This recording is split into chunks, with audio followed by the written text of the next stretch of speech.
Meanwhile, the number of unemployed Americans is down by 2.1 million. New job numbers from the month of May show the unemployment rate actually dropped by nearly 1.5%.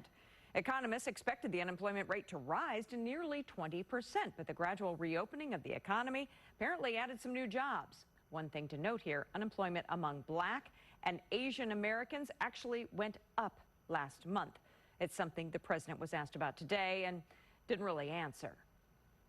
Black unemployment went up by 0.1%. Asian American unemployment went up by 0.5%. How is that a victory? You are something. How is that a victory? Thank you very much. Unemployment among white Americans fell by nearly 2% last month. Hispanics also saw more than a 1% drop. So right now, we are joined by a financial advisor, David Jackson, to talk more in depth about these numbers that were released today. David, thank you for joining us. Great to be with you. Obviously, racial disparity is top of mind across the country right now. How do you kind of dissect the numbers released today, the unemployment numbers? Well, I'm not really surprised because, the African-American community traditionally been the last hired, first fired. And so there is going to be some disparity as things change. A lot of African-Americans are in the service sector, areas that are slow to come back. So, yeah, I'm not totally surprised. So as a whole, though, this unemployment report that was released, how did you take a look at that? What's your take on it? Well, that was actually a pleasant surprise. Most economists had expected the numbers to get a lot higher.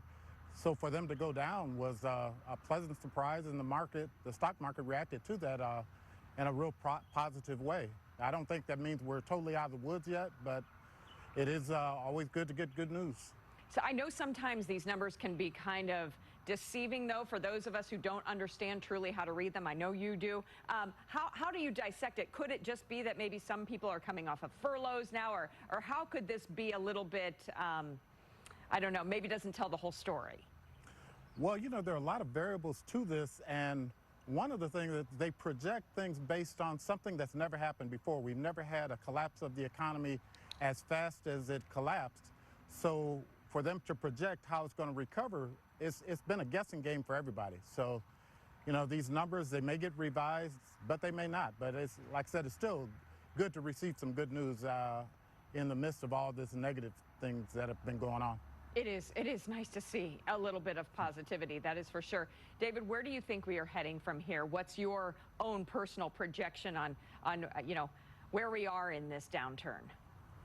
Well, one of the good things that I saw the other day was consumer sentiment overall has gone up for the first time in about 5 months. So if the consumer is feeling good about things, then the consumer is going to be out spending money again. And that helps everybody. That helps the economy overall and helps the markets. So I think we're heading for a positive trend, but I would not say we're totally out of the woods yet. We may have some other news that comes out that those things back for a while, but overall I think we're trending in the right direction.